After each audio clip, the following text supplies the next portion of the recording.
우리 하나님 말씀 같이 보겠습니다. 신약성경 마가복음 1장 16절 말씀부터 우리 31절 말씀까지 우리 한 목소리로 같이 읽겠습니다.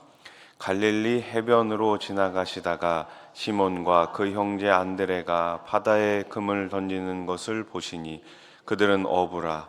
예수께서 이르시되 나를 따라오라. 내가 너희로 사람을 낚는 어부가 되게 하리라 하시니 곧 그물을 버려두고 따르니라.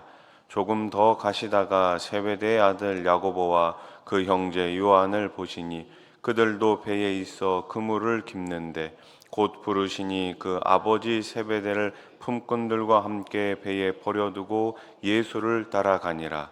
그들이 가버나움에 들어가니라. 예수께서 곧 안식일에 회당에 들어가 가르치심에 뭇 사람이 그의 교훈에 놀라니 이는 그가 가르치시는 것이 권위 있는 자와 같고 서기관들과 같지 아니함일러라. 마침 그들의 회당에 더러운 귀신 들린 사람이 있어 소리질러 이르되 나사렛 예수여, 우리가 당신과 무슨 상관이 있나이까? 우리를 멸하러 왔나이까? 나는 당신이 누구인 줄 아노니 하나님의 거룩한 자니이다. 예수께서 꾸짖어 이르시되 잠잠하고 그 사람에게서 나오라 하시니 더러운 귀신이 그 사람에게 경련을 일으키고 큰 소리를 지르며 나오는지라. 다 놀라 서로 물어 이르되 이는 어찌미냐? 권위 있는 새 교훈이로다. 더러운 귀신들에게 명한즉 순종하는도다 하더라. 예수의 소문이 곧 온 갈릴리 사방에 퍼지더라. 회당에서 나와 곧 야고보와 요한과 함께 시몬과 안드레의 집에 들어가시니 시몬의 장모가 열병으로 누워 있는지라. 사람들이 곧 그 여자에 대하여 예수께 여짜온대 나아가사 그 손을 잡아 일으키시니 열병이 떠나고 여자가 그들에게 수종드니라. 아멘. 여러분, 아이하고 어른하고 가장 큰 차이점이 있다면 무엇일까요? 바로 가치를 판단하는 기준이 무엇에 있느냐라는 것입니다. 1,000원짜리 5장을 아이에게 줍니다. 그리고 5만 원짜리 한 장을 내가 가지고 있습니다. 그러면 아이는 어떻게 할까요? 무조건 많은 것이 좋은 줄 압니다. 그래서 내가 5장을 갖고 있는데 아이한테 한 장 가지고 있는 5만 원하고 바꿀래? 그러면은 아이들은 다 바꾼다고 합니다. 왜죠? 내가 가지고 있는 5장이 더 많아 보이기 때문에 바꾼다고 하는 거예요. 그런데 우리는 어때요? 어른들은 이 돈의 값어치를 아는 것이죠.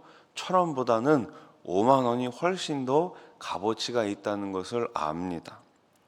어린 아이는 기분이나 감정에 따라 행동을 선택하죠. 그러나 성숙한 어른은 일의 중요성을 기준으로 판단합니다. 그래서 아이들은 감기에 걸렸을 때도 어떻게 해요? 아이스크림을 먹으려고 합니다. 근데 부모님은 어떻게 합니까? 아무리 맛있는 거라도 몸의 건강을 위해서는 아이스크림을 못 먹게 하는 거죠. 가치를 비교하고 판단하는 것은 신앙생활에도 매우 중요합니다. 주님의 이끄심에 순종하는 것이 바로 우리 신앙생활의 핵심입니다. 자, 오늘 본문은 이렇게 시작하죠. 어부인 시몬과 안드레를 예수님께서 제자로 부르십니다. 그때 하신 말씀이 무엇입니까? 17절 말씀.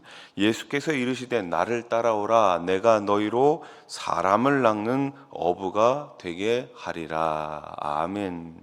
사람을 낚는다는 것은 어떤 의미입니까? 생명을 살린다는 의미이죠. 생명을 살리는 일은 다른 어떤 것과도 비교할 수 없는 소중한 가치입니다. 주님의 제자가 되어 하나님 나라의 역사에 기록되는 것은 큰 영광이지요. 시몬과 안드레는 어떻게 합니까? 주님의 명령에 즉각적으로 순종합니다. 18절 같이 읽어볼까요? 시작. 곧 그물을 버려두고 따르니라. 아멘. 예수님께서 말씀하시자 곧 즉시 순종했습니다. 우리도 영혼을 살리는 일에 최선의 가치를 두고 헌신해야 합니다. 그것이 바로 교회로 부름받은 저와 여러분들의 사명이기 때문이죠. 올해 2024년 우리 수원하산교회 표가 무엇입니까? 복음으로 사람을 살리는 것 아닙니까? 따라해 보십시오. 복음으로 사람을 살립시다. 그렇습니다. 복음으로 사람을 살리는 것, 생명을 살리는 것, 이것이 우리 주님의 명령인 거예요.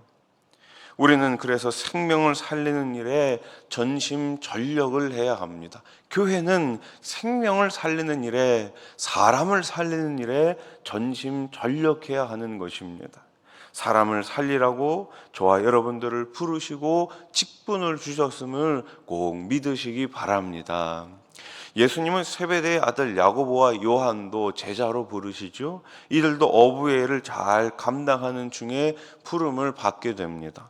두 형제 역시 예수님께서 부르시자 어떻게 합니까? 즉시 모든 것을 버려두고 예수님을 따라갑니다. 20절 말씀 같이 읽어봅시다. 시작. 곧 부르시니 그 아버지 세베대를 품꾼들과 함께 배에 버려두고 예수를 따라가니라. 아멘. 모든 것을 버려두고, 가족을 버려두고, 직업을 버려두고 주님의 부르심에 즉각적으로 순종합니다. 주님을 따르는 일에 더 가치를 두었기에 버리는 일이 어렵지 않았습니다. 세상 것에 발목이 묶여 있으면 제자의 삶을, 성도의 삶을 제대로 살아갈 수가 없습니다. 주님을 위해 포기하는 사람이 진정한 제자가 될 수 있습니다. 예수님은 안식일에 가버나움 회당에서 사람들을 가르치셨죠. 그런데 예수님의 가르침을 받는 사람들은 다 놀라워합니다. 주님의 가르침이 당시에 서기관들과 같지 않고 권위가 있었기 때문입니다. 22절 말씀 보세요. 뭇 사람이 그의 교훈에 논란이 있는 그가 가르치시는 것이 권위 있는 자와 같고 서기관들과 같이 아니함일러라. 아멘. 당시 서기관들의 가르침은 이기적이고 자기 욕심에 기반해 있었습니다. 반면 주님의 교훈에는 무엇이 있었을까요? 진실함이 있었습니다. 그것은 권위로 사람들에게 전달되었습니다. 그리스도인들이 교만과 이손을 버리고 하나님 앞에 신실하게 살아갈 때 사람들은 우리를 통해 참된 진리의 말씀 하나님을 볼 수 있습니다.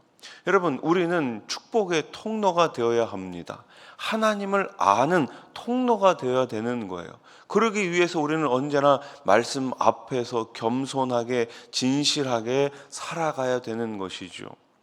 예수님은 회당에서 귀신 들린 사람을 고쳐주십니다. 귀신이 주님을 가리켜 하나님의 거룩한 자라고 떠들자 예수님은 잠잠하고 그에게서 나오라고 명하시죠. 25절 말씀 보세요. 예수께서 꾸짖어 이르시되 잠잠하고 그 사람에게서 나오라 하시니. 아멘. 여러분, 예수님께서 지금 잠잠하라고 하신 이유가 무엇일까요? 예수님은 결국 십자가를 지시기 위해 이 땅에 오신 것 아닙니까? 그 십자가를 향한 사역을 이어가실 때 그 어떤 방해도 받지 않기 위해서였습니다. 영적 권위는 진실한 마음으로 사명을 붙들고 살아갈 때 나오는 것이죠. 사명을 단단히 붙잡으면 영적 권위가 견고해집니다. 세상이 함부로 대하지 못합니다. 여러분, 우리가 그리스도인으로, 참 그리스도인으로 살아간다면 이 세상이 우리를 오히려 두려워합니다. 그런데 세상이 교회를 걱정하고 세상이 교회를 우습게 생각하는 이유가 무엇일까요? 우리가 말씀대로 살지 못하기 때문이 아닙니까? 우리가 말하는 것과 행하는 것이 일치한다면 세상은 교회를 무서워합니다. 아니요, 세상은 이 교회를 어떻게 생각합니까? 존중해 줍니다. 여러분, 우리 교회가 행하는 것과 말하는 것이 언제나 일치될 수 있기를 소원합니다. 말로만 사랑하는 교회가 아니라 행함과 진실함으로 사랑하는 교회가 될 수 있기를 소원합니다. 예수님은 베드로의 장모를 치료해 주시죠. 31절 같이 읽어봅시다. 시작.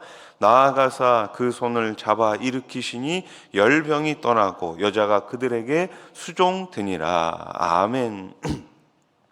베드로의 장모가 예수님을 통해 회복될 수 있었던 이유가 무엇입니까? 바로 예수님께서 이 장모를 찾아와 주셨기 때문입니다.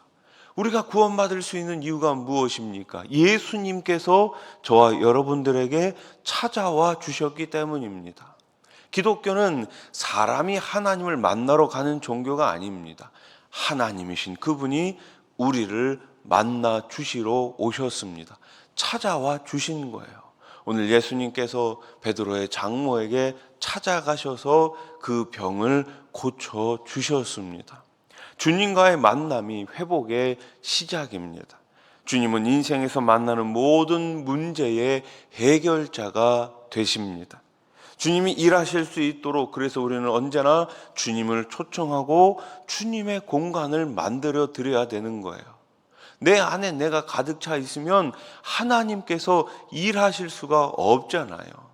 주님을 초청하고 주님께서 일하실 수 있도록 내 삶의 가장 좋은 자리를 내어드려야 하지 않겠습니까? 예배가 바로 그런 시간입니다. 가장 소중한 시간을 주님 앞에 드리는 거예요. 내 자신을 온전히 하나님 앞에 드리고 맡기는 것이죠. 맡기면 우리 하나님께서 책임져 주십니다. 맡기면 우리 하나님께서 일하십니다. 맡기면 하나님께서 기적을 베풀어 주십니다. 여러분, 올 한 해 주님께 맡기시고 주님의 기적을 매일매일 체험하시기를 주님의 이름으로 축복합니다. 우리가 오늘부터 3일 동안 특별 부흥회를 가지지 않습니까? 이 부흥회 시간을 사모하시고 이 부흥의 시간을 통해 가지고 하나님 일하심을 함께 바라보고 함께 기적을 체험하는 이번 부흥회가 될 수 있기를 소원합니다. 말씀을 정리합시다. 지금도 예수님은 계속해서 사람들을 제자로 부르고 계십니다. 그리고 교회를 통해 그 제자들을 가르치시고 사람들을 고쳐 주시죠.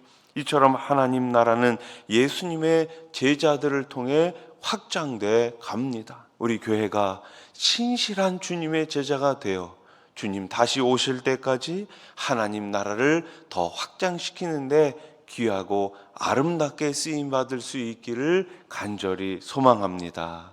기도드리겠습니다. 하나님 아버지, 오늘 제자를 부르신 그 주님, 우리를 부르신 줄로 믿습니다. 주님의 신실한 제자로 하나님 나라 확장을 위해 귀하게 쓰임받는 우리 모든 성도님들, 우리 수원아산 교회가 되게 해 주시옵소서. 나의 가장 좋은 자리를 하나님께 내어드리고 내 삶 전부를 주님께 드릴 때 우리 하나님께서 우리 삶 가운데 찾아와 주셔서 놀랍도록 역사해 주실 줄로 믿습니다. 한 해가 시작이 되었습니다. 올 한 해 기대하고 원하고 간구하는 모든 것 그 이상으로 우리 하나님께서 우리 삶 가운데 찾아와 주셔서 우리를 만들어 주시옵소서. 주님의 형상을 매일매일 닮아갈 수 있는 아름다운 주님의 백성들 다 되게 해 주시옵소서. 오늘부터 3일 동안 작심 3일 신년 특별 부흥회를 가집니다. 오시는 우리 강사 목사님들을 우리 하나님께서 붙들어 주시어서 선포되는 말씀을 통하여 예수 그리스도의 말씀을 깨닫게 해 주시고 주님의 자녀로 힘있게 살아가는 올 한 해가 되게 해 주시옵소서. 우리의 갈 길을 알려 주시옵소서. 하나님의 뜻을 발견하는 이번 부흥회가 되게 해 주시옵소서. 특별히 여러 가지 문제를 가지고 주님 앞에 나와서 엎드려 간구하는 주님의 백성들 그 기도 가운데 우리 하나님 꼭 응답해 주시옵소서.